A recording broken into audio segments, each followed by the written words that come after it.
Yo, what's up guys, welcome back to another video. Today it is the SsangYong Rexton. Yay, SsangYong, bet you've never heard of it. Anyway, big SUV created by the company SsangYong, which is a South Korean car company that isn't doing too well. Yeah, Hyundai and Kia are beating them. However, big SUV, let's just get into it. There's nothing really else to say. Literally, there's no slide after this, besides exterior looks, nothing. But anyway, let's get into it.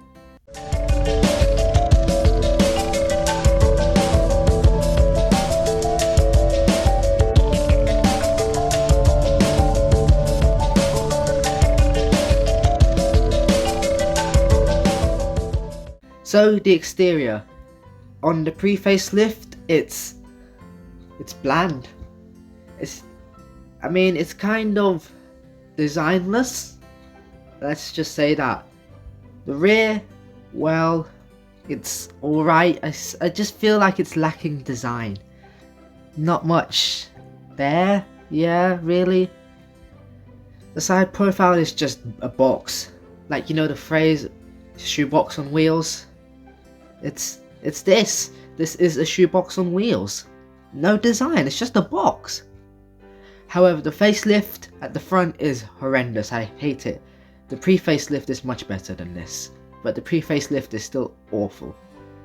The grille is way too big. It looks like it's trying to swallow me, like it's chasing me down the road and it's gonna swallow me up.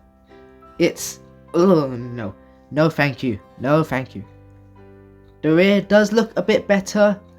The lights do look a bit more premium, however, still not much, and of course fake exhausts. We're not gonna bother anymore. The interior, well, it's not much. You know, it's not, it's not a Lexus or BM, but you know, a bit better could be done. It's just plastic, really. It's quite cheap. The design, well, you do get a digital gauge cluster, possibly on the facelift only. I'm not sure. Don't quote me. However, it's just buttons where you expect them to be. Sat-nav where you expect it to be, vents where you expect it to be, etc. Nothing really special about this. The performance, well, there's two power outputs, however, it's only one engine, and there's no petrol involved this time. Oh no. So, on the pre-facelift, you got a 2.2 litre inline 4-cylinder turbo diesel with 178 horsepower and 295 pound-feet of torque. It weighed more than 2 tons. Gearbox was a 6-speed manual or a Mercedes 7-speed automatic. 0 to 60 was a sluggish 11.7 seconds, and the top speed was 115 miles an hour. However, on the facelift version, you got the same engine, however 199 horsepower and 325 pound-feet of torque. Again, it weighs more than 2 tons, but this time it only came with an 8-speed automatic, and this 8-speed came from Hyundai. 0 to 60 has improved a bit to 11 seconds dead, and the top speed is still the same really, 115 miles an hour, although I would expect it to go up 1 or 2 miles an hour really. The practicality, and well, this is actually a plus point for the SsangYong. It does really well in this compartment. So, specs are all over the place. Again, let me explain. So, the pre-facelift came with a 5-seater mode and a 7-seater mode. If you got it with only 5 seats as the pre-facelift, you got a huge 820 litre boot. That, frankly, is humongous. However, on the facelift, you only got 7 seats. However, if you folded the last 2 seats down that are flat in the boot, so you have 5 seats out, you still get a massive 649 litres of boot. So it is really good, and of course it's a good box shape, so that also goes in its favour. The legroom for the middle passengers was alright, nothing to complain about. Headroom was quite good, I can say that, and because it was a big car, the people in the back would be better than in the Prius Plus. There's a bit more space, so you'd be a bit more happy, and you could maybe go on a slightly longer journey. So what is the handling like? And we're dropping back down again, because it does awfully. The handling of the SsangYong was just bland. You know, there wasn't really anything, and the ride quality wasn't at best either. I believe it's based on a pickup truck. Don't quote me, but I believe it is.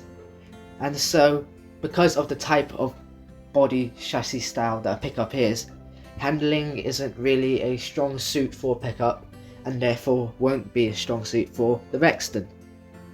Is there anything else worth noting? Well, with SsangYong, it's not a badge you want to see, really. I'm not saying it's an ugly badge, I'm just saying it's got no appeal, really. I mean, you drive a BMW, drive a Mercedes, a Toyota, even Suzuki, and they have more badge appeal. But this, it's not much. It's up to you if you want to keep your dignity. If you believe that the SsangYong Rexton will lose your dignity, then don't drive it, okay? If you believe that dignity does not exist, then you go right ahead. So, what is the verdict? Well, I'll tell you one thing, it's a short video today, shorter than normal, not much to say on the SsangYong Rexton. Anyway, the pros are, it has a spacious boot, the headroom and the legroom in the middle were really good, and it had decent head and legroom for the rear seats. So really, only the practicality is good points on this car. However, the cons are, it had limited badge appeal.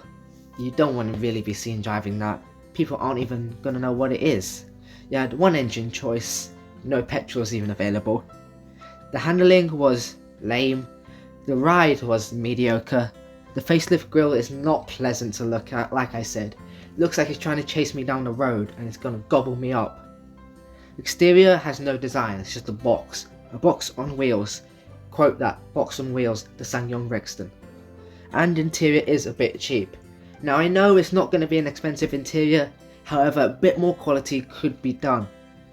However, that concludes the review of the SsangYong Rexton. Would I recommend it? Absolutely not. There you go, capiche, the end. Now, guessing next week's car is this. This should be pretty easy, there's no other cars that look like this. It should be really, really easy.